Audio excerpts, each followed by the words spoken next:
Bonjour à tous. Ce matin, je reçois Madame Christine Gangloff-Ziegler, qui est rectrice de l'Académie de la Guadeloupe. Alors, Madame le recteur aura à faire un point sur la situation en Guadeloupe, une situation pour le moins compliquée. Alors, nous verrons un petit peu la situation des écoles, nous verrons aussi la continuité au niveau de l'enseignement, comment tout cela se passe actuellement et éventuellement ce qui nous attend pour les jours et les semaines à venir. Madame la rectrice, bonjour et merci d'être avec nous. Bonjour à tous vos auditeurs. Voilà donc une situation, on peut dire, particulière, une situation où il a fallu que vous puissiez vous adapter au contexte. Alors, première chose, quelle est actuellement la situation des écoles?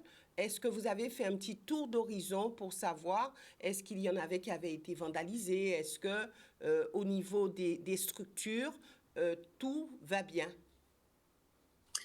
Alors effectivement, nous faisons un point, d'ailleurs un point quotidien pour voir la situation des écoles et établissements scolaires. Il y a eu certaines intrusions, des dégradations qui supposent une expertise, notamment en lien avec les incendies qu'il y a eu à Pointe-à-Pitre. Donc là, c'était une dégradation, on va dire, indirecte. Il y a eu dans certaines écoles maternelles du vol de mobilier scolaire et du matériel de jeu des enfants, et ça a été utilisé ensuite sorti de l'école et incendié. Nous avons eu aussi des intrusions dans certains locaux, mais chaque directeur d'école, chef d'établissement fait le point à chaque fois pour vérifier la situation et en lien avec les collectivités territoriales qui ont la charge du bâti et de l'équipement scolaire. Et nous travaillons bien sûr main dans la main sur ces aspects. Alors j'ai su qu'hier soir, à Morne-à-l'Eau, il y a eu une dégradation aussi au niveau d'une école. J'ai pas le retour encore concernant Morne-à-l'Eau. J'ai eu l'indication de brûlage de l'incendie d'un banc dans une des écoles. Pour cette nuit, en fait, ça a été un petit peu plus calme par rapport à ce qu'on a pu voir à d'autres moments. Voilà, donc situation particulière. Depuis quelques jours, les écoles sont fermées. Alors, est-ce qu'on peut s'attendre à ce qu'elles continuent à être fermées dans les jours à venir ?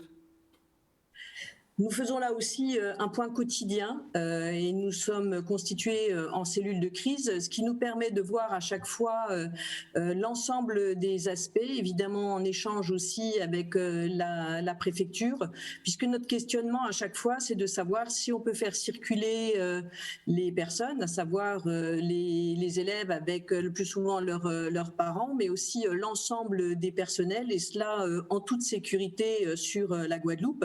Et évidemment, en adaptant les décisions, puisque sur les îles du Sud et les îles du Nord, les établissements scolaires peuvent fonctionner normalement.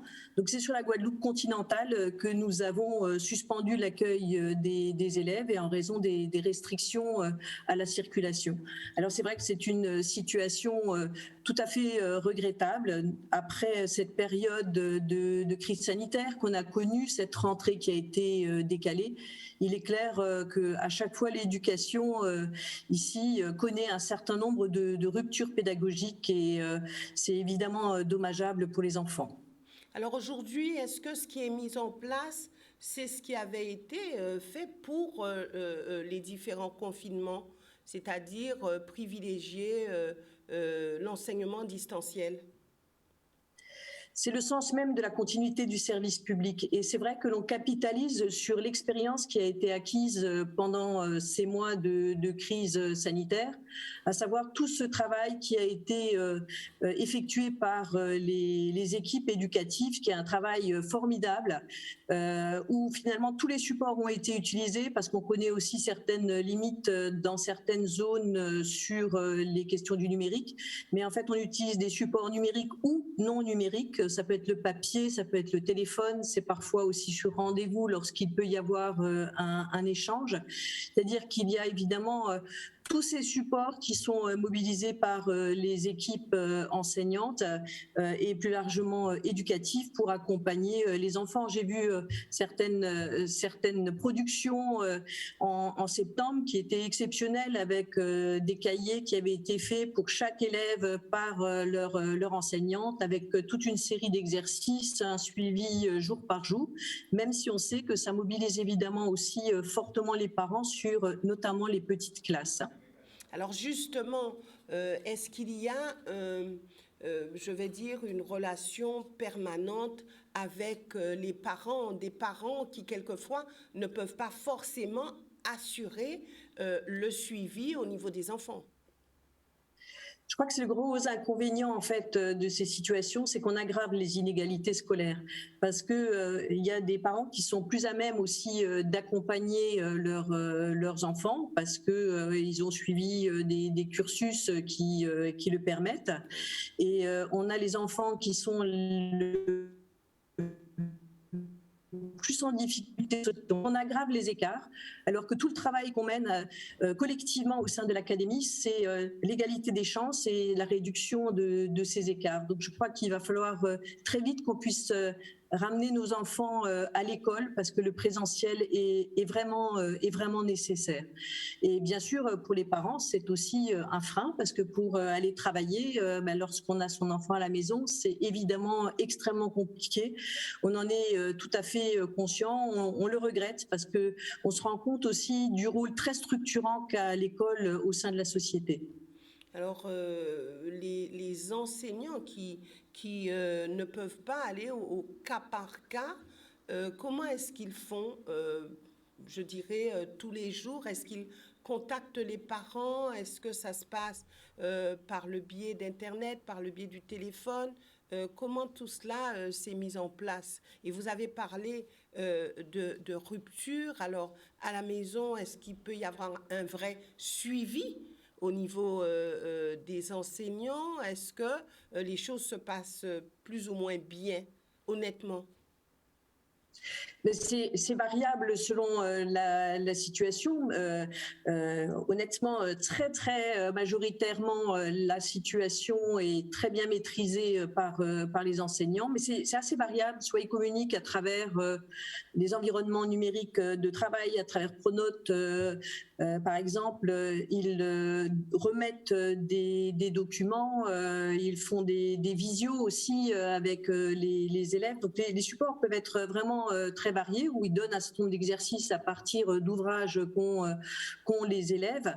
Mais je ne dis pas qu'ici ou là, il puisse y avoir une difficulté, parce qu'on peut avoir d'ailleurs, comme dans le présentiel, un enseignant qui est absent pour maladie. On peut aussi avoir un enseignant qui est gréviste dans le contexte actuel. Et bien entendu, dans ce cas-là, il n'assure pas cette continuité pédagogique, ce qui est logique, puisque il y a quand même un parallèle entre le fait d'exercer son activité en distanciel ou en présentiel. Est-ce que vous avez une idée du nombre d'enseignants grévistes? Nous avons demandé les remontées aux établissements. À cette heure, pour ce qui est des grévistes enseignants, nous avons 0% de déclaration de grève et 0%, nous avons évidemment un suivi 0% qui nous sont remontés, tout à fait. Oui. Alors en termes de remontée, mais dans les faits, est-ce que c'est la réalité? En tout cas, ça suppose que tous ceux qui ne sont pas grévistes assurent aussi la continuité pédagogique, parce qu'encore une fois, je crois que c'est la mission même du fonctionnaire que d'assurer la continuité du service public et donc aussi d'adapter l'exercice de son activité à la situation qu'il rencontre, même lorsque c'est plus compliqué. Oui. Alors, vous dites impossible de recevoir les enfants. Il faut rester à la maison, faire un suivi à la maison. On sait que pour certains, il y aura des examens à la clé. À quoi peut-on s'attendre? Le suivi est réalisé et je dois dire que les classes à examen sont des classes avec des élèves qui sont essentiellement dans les lycées, mais également évidemment en troisième ou pour les CAP. Collège. Donc il y a cet accompagnement et ce suivi qui sera fait ensuite dès le retour. De toute façon, nous, notre objectif, c'est d'avoir les enfants le plus vite possible à nouveau en présentiel. Et je suis persuadée que c'est aussi la volonté de l'ensemble de la Guadeloupe. Alors justement, il y avait un débat qui était déjà ouvert concernant aujourd'hui la baisse du niveau des enfants. On l'a un petit peu ressenti par rapport à tous ces événements où il fallait adapter. Est-ce qu'on peut s'attendre vraiment à ce qu'au fil des années, il y ait vraiment une baisse du niveau de nos enfants, au niveau de l'enseignement? Alors, on a eu les résultats des évaluations. Les résultats des évaluations repères récentes, avec des résultats contrastés, puisque par rapport à l'année dernière, sur 10 compétences au niveau du cours préparatoire, nous en avions 7 qui étaient en baisse et 3 qui étaient en augmentation. En maths, nous avions également des évolutions de ce point de vue-là contrastées. En revanche, au niveau cours élémentaire, on était globalement sur une hausse du niveau. En fait, on se retrouve à peu près sur le niveau de 2018, si on compare et on suit les évaluations. Mais je crois qu'il faudra le confirmer avec les évaluations repères qu'il y a en janvier, parce qu'on avait déjà vu d'autres années où des rattrapages avaient pu être faits. Et c'est évidemment l'attention que nous aurons. Sachez quand même qu'il y a vraiment, je pense qu'il ne faut pas être dans un domaine fataliste, on est sur des baisses de niveau. Globalement, il y a aujourd'hui une prise de conscience que la France avait un travail à faire, notamment sur les savoirs fondamentaux. Ça a été pris en charge au niveau national, au niveau académique, au niveau de chaque établissement. Il y a un plan français qui a été mis en place, un plan maths, afin de travailler avec les enseignants, qui travaillent d'ailleurs entre eux, avec des échanges d'expériences et d'une manière extrêmement riche. Et cela permet de progresser collectivement pour le bien sûr de nos élèves. Est-ce qu'il y a un traitement particulier pour les élèves qui étaient déjà en rupture, qui étaient déjà en difficulté? Et il y a toujours, l'enseignement a aussi vocation à individualiser, et c'est l'objet de ces évaluations pour les niveaux, en tout cas où elles sont réalisées au niveau national, mais nous en faisons aussi sur certains niveaux au niveau académique pour pouvoir individualiser la réponse à l'élève, puisqu'on peut voir élève par élève quelles sont les compétences qui sont acquises, quelles sont les compétences qu'il faut travailler plus fortement, et ça permet d'avoir un travail aussi plus ciblé avec les élèves, puisque c'est l'objectif aussi de pouvoir amener chacun au meilleur niveau. Alors, est-ce qu'on peut dire que vous avez des rencontres régulières par Zoom ou autre avec les enseignants? Est-ce qu'il s'agit de garder le lien afin que les élèves soient bien pris en charge, discuter, communiquer, puisque plusieurs disent que c'est ce qui manque aujourd'hui? Alors, si la question c'est si de notre côté nous avons cette relation, nous avons des réunions régulières par Zoom aussi avec l'ensemble des chefs d'établissement, directeurs d'école, corps d'inspection, pour travailler sur cette continuité pédagogique et bien sûr avoir des moments d'échange pour voir quelles sont les situations et quels sont les besoins aussi qu'ils peuvent avoir, et évidemment y répondre au mieux. Donc c'est vrai qu'il y a ce contact qui est réalisé. Pour les enseignants, ils sont en lien avec leur directeur d'école ou avec leur inspecteur de circonscription pour ce qui est du premier degré, et ils sont en relation avec le chef d'établissement et les équipes de direction dans le second degré. Donc ce lien se fait, il est effectivement important parce qu'il y a quand même toute cette notion aussi d'équipe pédagogique qui est importante. et parce qu'on conçoit aussi que c'est difficile pour les élèves, mais ce n'est pas simple non plus pour les enseignants et les équipes éducatives. Et on les avait beaucoup entendus déjà au mois de septembre et octobre, où ils nous disaient combien ils avaient envie de voir revenir leurs élèves en présentiel. Donc c'est vrai qu'il y a une forme de désespérance parfois à voir toutes ces ruptures et à un moment chacun a envie de pouvoir exercer son métier dans les meilleures conditions. Alors, comment faire puisqu'il y a un climat anxiogène, il y a un aspect social qu'on ne peut pas occulter. Est-ce que là aussi, il s'agit vraiment de prendre en compte la situation, mais surtout ce climat social où peut-être certains enseignants peuvent être en situation psychologique compliquée, difficile. Alors, est-ce que là aussi, vous vous inquiétez de la situation des enseignants?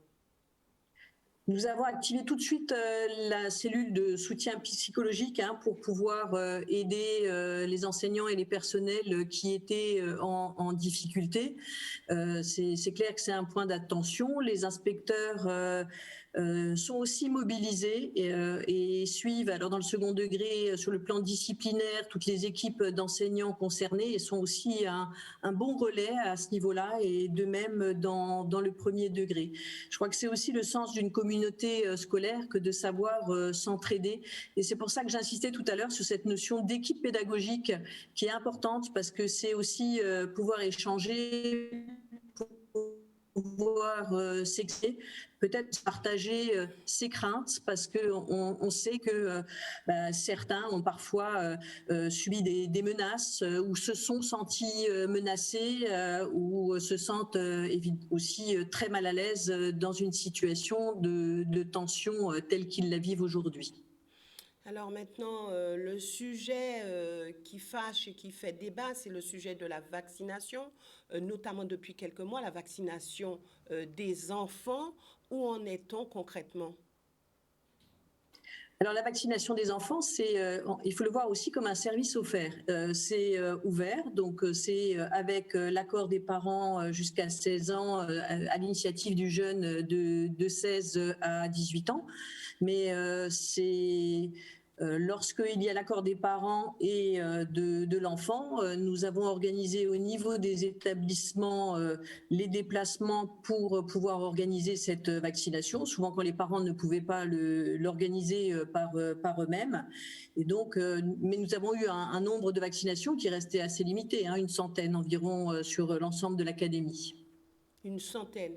Alors, alors, j'ai bien retenu qu'on ne peut pas faire sans l'accord des parents, c'est bien cela? Tout à fait. Sans l'accord des parents, l'accord des parents en a besoin, effectivement. À partir de 16 ans, en revanche, c'est à l'initiative du jeune. D'accord. Alors, vous dites une centaine d'enfants vaccinés. Est-ce que pour vous, il y a aussi cette nécessité de convaincre les parents? Est-ce que c'est votre rôle de convaincre les parents pour que les enfants soient vaccinés? C'est aussi notre rôle, je crois, en termes éducatifs, de partager les résultats de la science et de montrer aussi qu'il y a un processus dans le cadre de la construction de la science, dans le cadre de la découverte d'un vaccin, avec les tests qui sont faits en amont, parce que j'entends régulièrement que c'est une phase expérimentale, ce qui n'est pas le cas, qui n'est plus le cas pour ce vaccin, puisqu'il n'y a pas d'autorisation de mise sur le marché si cela n'a pas été validé. Donc nous avons fait ce travail. Les chefs d'établissement peuvent faire appel à des médecins qui se sont portés volontaires aussi pour faire des interventions et répondre à toutes les questions que les élèves, leurs familles, les équipes aussi pourraient avoir sur la vaccination. Donc on fait œuvre de pédagogie sur le sujet. Et comprenez-vous la réticence des parents?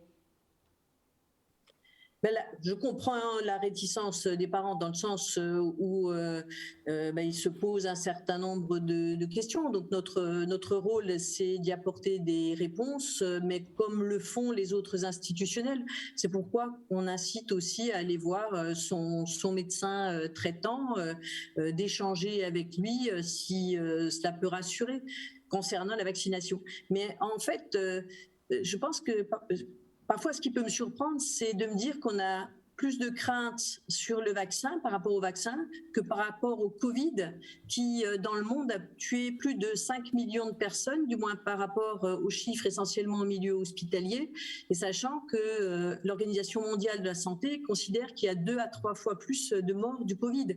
Donc, je crois qu'aujourd'hui, on devrait avoir plus peur de cette maladie que du vaccin. Voilà en fait ce que je ressens par rapport à cette situation.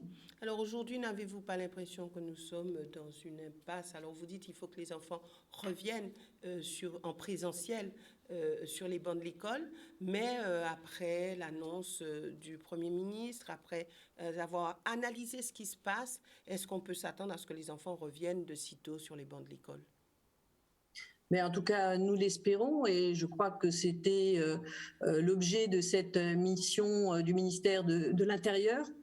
Tout ce travail aussi qui est fait au niveau de la santé pour échanger. On a vu que le personnel de santé aujourd'hui est quand même fortement vacciné. Pour ce qui est des personnels qui sont soumis à l'obligation vaccinale au sein de l'éducation nationale, on a un nombre relativement limité. À l'heure actuelle, nous avons déjà aménagé les conditions puisque nous avons laissé du temps aussi aux équipes et là aussi pour leur permettre de s'informer complètement. Et nous sommes en train de recenser l'état de situation, puisque c'est le rôle de l'employeur, et ça nous permettra de voir quelle est l'ampleur en fait de cette situation et des conséquences, puisqu'ensuite nous recevrons individuellement les personnes qui ne sont pas en mesure de justifier d'une vaccination et pour voir au cas par cas les solutions qui pourront être mises en œuvre. À votre niveau, pour l'instant, pas de suspension?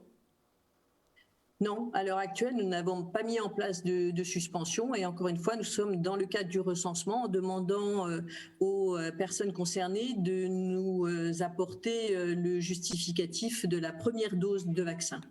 D'accord. Donc il ne s'agit pas pour vous de mettre une pression quelconque sur le personnel?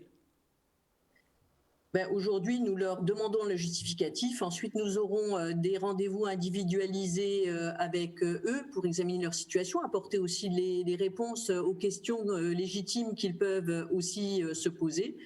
Au cas par cas, ensuite, c'est à voir si un reclassement est possible, mais évidemment dans le cadre des besoins que peut avoir l'académie. D'où l'importance aussi d'avoir une vision de la question dans son ensemble, c'est-à-dire combien de personnes sont concernées. D'accord. Alors, pas d'école aujourd'hui, pas d'école demain. Est-ce qu'on peut dire que c'est au jour le jour ou il y a déjà une projection là-dessus? En fait, c'est toujours le jour, parce que comme notre objectif est de pouvoir réouvrir le plus vite possible, évidemment, on voit ça au jour le jour. Et bien sûr, les collectivités font le même travail de leur côté, puisque chacun apprécie aussi la situation. Nous, plus sur le plan pédagogique, les collectivités sur le plan du bâti scolaire et de l'ordre public dans leur commune. Et notre objectif serait aussi de pouvoir réouvrir aux endroits où la circulation est plus simple. Mais encore une fois, à condition que ce soit en toute sécurité, avec cette difficulté qu'on peut peut-être se déplacer pour les élèves pour aller dans une école qui est en proximité, mais si les enseignants viennent de plus loin, ils peuvent eux-mêmes se retrouver en difficulté pour venir. Donc on fait un point tous les jours en cellule de crise et évidemment en relation avec les services de sécurité avec la préfecture pour voir quelle est la situation pour le lendemain et aviser. Alors, quand saura-t-on si demain il y a ouverture de certaines écoles? Nous faisons une cellule de crise à 16h Et ensuite, nous avertissons l'ensemble des parents à travers les fédérations de parents d'élèves, les élèves à travers les ENT, évidemment, tous les établissements dans le cadre de l'académie et dans le cadre du périmètre qui est concerné. D'accord. Est-ce que pour l'instant, et nous arrivons quasiment au terme de cet échange, est-ce que pour l'instant, la prudence, ce serait de dire aux élèves et aux enseignants de rester chez eux? C'est ce que l'on dit à travers les mesures qui sont prises, lorsqu'elles sont prises au jour le jour. Aujourd'hui, on se déplace malgré tout dans certaines zones, plus facilement dans certaines que dans d'autres. Donc, je crois qu'il faut effectivement savoir prendre la mesure de la situation dans la zone dans laquelle on se trouve. Et j'invite évidemment chacun à penser aux enfants et à leur avenir, parce que j'ai souvent l'occasion de le dire, nous, on a déjà un métier, mais il faut penser au métier de nos enfants de demain, et pour ça, ils ont un besoin impératif de l'éducation. Et à travers ça, je crois qu'il y a aussi l'avenir du territoire. Merci, Madame la rectrice, d'avoir répondu à mes questions. Nous aurons l'occasion de revenir sur cette antenne pour faire un point encore avec vous. On va dire d'ici quelques jours, savoir si la situation a évolué et quel a été le constat après ces quelques jours de mobilisation. Et merci d'avoir accepté notre invitation. Merci à vous. Et quant à nous, nous nous retrouvons, au revoir. Quant à nous, nous nous retrouvons pour d'autres échanges, pour d'autres émissions avec d'autres acteurs de la société civile et politique. Excellente fin de journée. Nous aurons peut-être à nous retrouver au cours